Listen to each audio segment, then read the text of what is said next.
Richard's fall from power was as swift as it was brutal.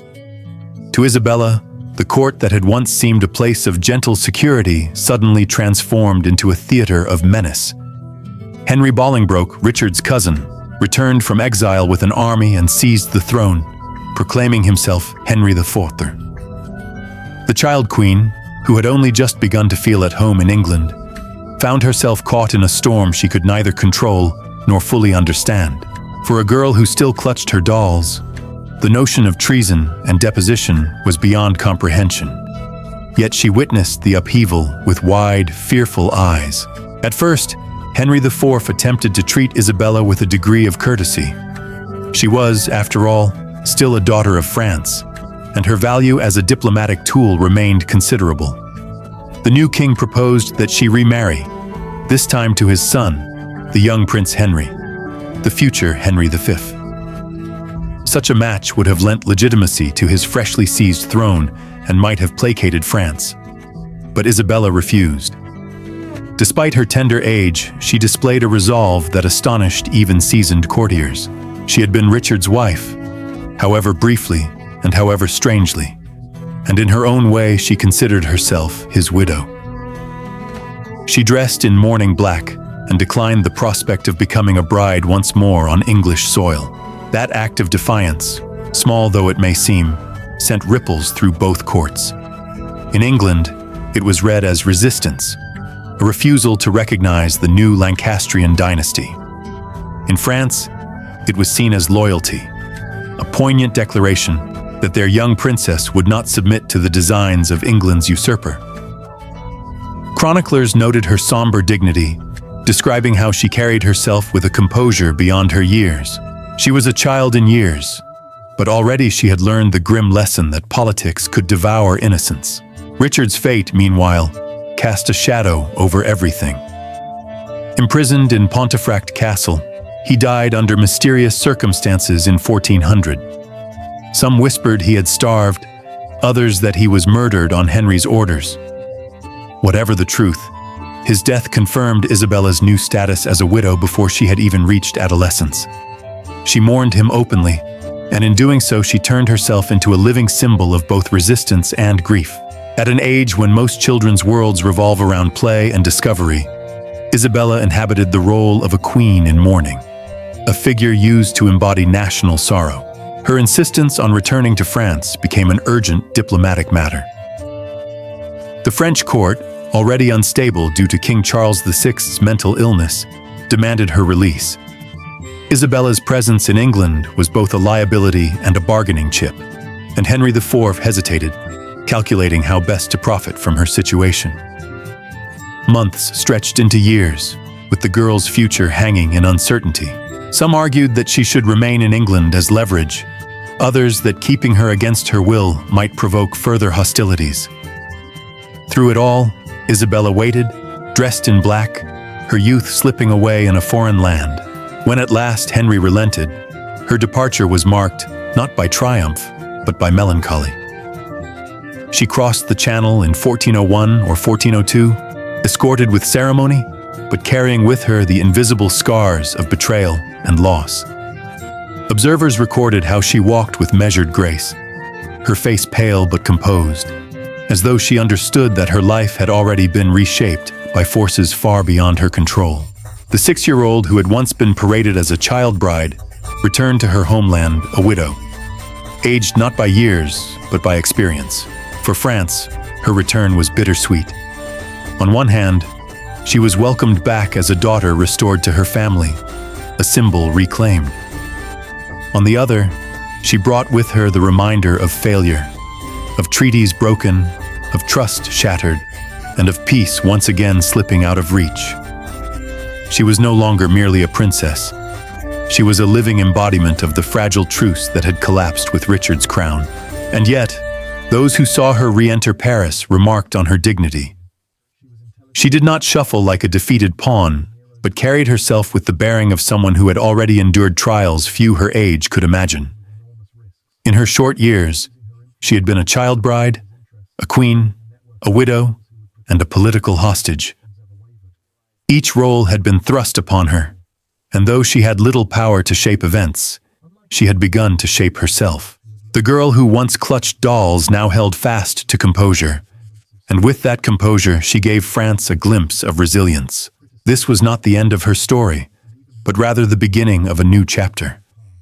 Ahead lay choices she could make more fully for herself, opportunities for love and influence, and trials that would test her further still. Isabella of Valois was no longer England's queen, but she remained a daughter of Valois, a figure whose journey was far from finished. By the time Isabella returned to France, the innocence of her childhood was gone. She had crossed the Channel not as a victorious queen, but as a widow barely into her teenage years, burdened with memories of a foreign court that had both sheltered and betrayed her. France, however, was eager to restore her sense of belonging. For her family, Isabella represented not only a daughter reclaimed, but also a valuable link in the delicate fabric of royal politics. And so, within a few years of her return, new marriage negotiations began. This time not with strangers across the sea, but with kin close to home. The match proposed was Charles of Orleans, Isabella's cousin, and one of the rising figures of the French nobility. He was nearly twice her age, but unlike her first husband, Charles was not a distant sovereign who treated her as a symbol. He was a man of culture, poetry, and wit, whose reputation in France was tied not only to his noble blood, but to his love of letters. Where Richard II had seemed ethereal, elusive, and weighed down by political storms, Charles of Orleans was warm, worldly, and attentive. For Isabella, now entering her 14th year, this difference meant everything.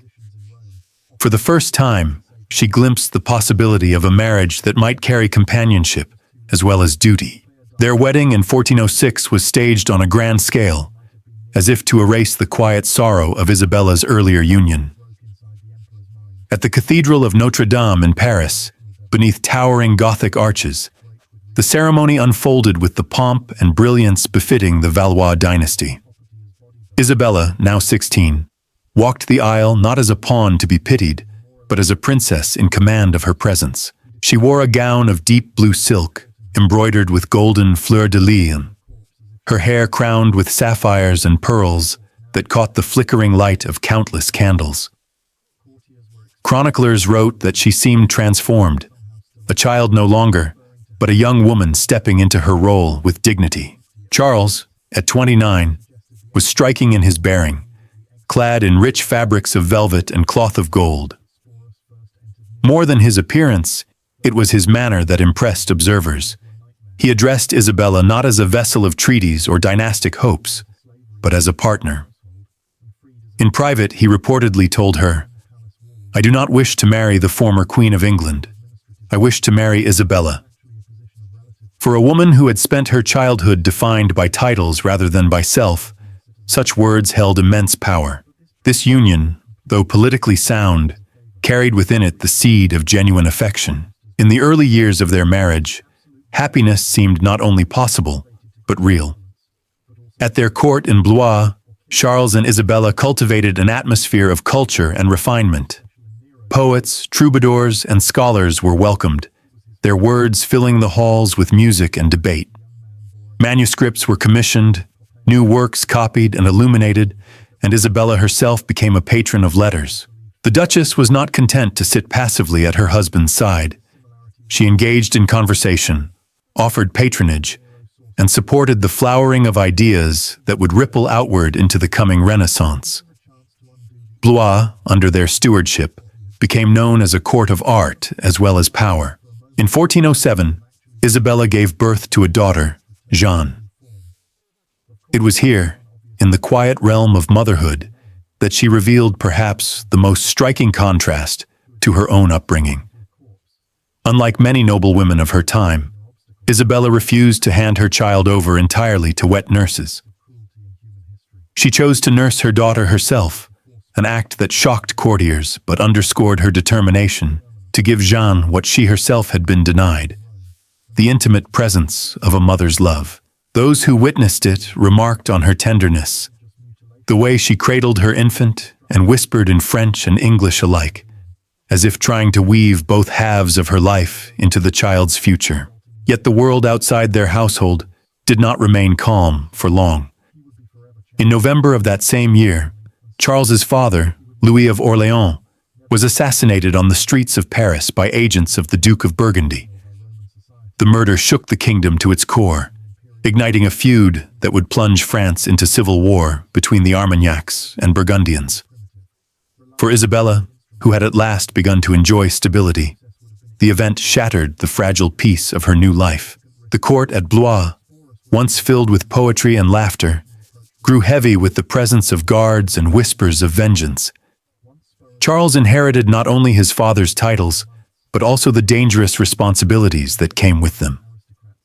Where once he had been a man of verse, he now found himself a man of politics and survival. And Isabella, barely into her 20s, was forced once again to adapt, from Duchess of Culture to Duchess of Endurance. By the second decade of the 15th century, Isabella of Valois had already lived several lives. She had been a child bride, a queen, a widow, a duchess, a mother. And yet, at just 20 years old, her story was already drawing toward its tragic end. The civil war between the Armagnacs and the Burgundians raged across France, fracturing noble loyalties and endangering all who stood too close to the center of power. In this climate of unrest, even the walls of Blois could not shelter her from the storms that gathered. Her husband, Charles of Orléans, soon became a central figure in the conflict. As the heir of the murdered Duke of Orléans, he was duty-bound to seek justice for his father's blood. The clash with Burgundy consumed him, pulling him into the tangled politics of revenge and alliance.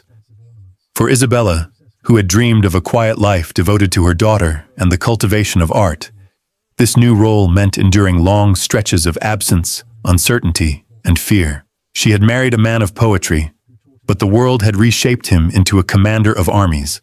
The years of strain took their toll. Letters from the period suggest that Isabella's health began to falter under the weight of grief and anxiety. She was not only separated from her husband, but caught between factions that saw her as both asset and threat. At the French court, whispers abounded that the young Duchess, once the Queen of England, was too sympathetic to peace with the enemy. Her past was never entirely behind her, and in times of war, suspicion could be fatal. In September 1409, at the age of just 19, Isabella gave birth to a second child, a son who did not survive infancy. The loss devastated her. Chroniclers note that she never fully recovered, her spirit dimmed by sorrow. Less than 2 years later, in September 1410, Isabella herself died in Blois, not yet 20. The exact cause remains uncertain.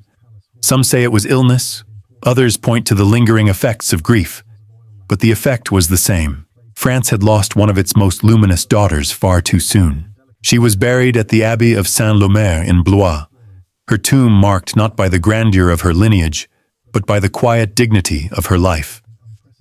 For a woman who had once worn the English crown, her resting place seemed modest, almost hidden. Yet perhaps that modesty spoke truer of Isabella than the jeweled crowns and gilded ceremonies of her youth. Her death left Charles of Orléans a widower, burdened with both political responsibility and personal loss.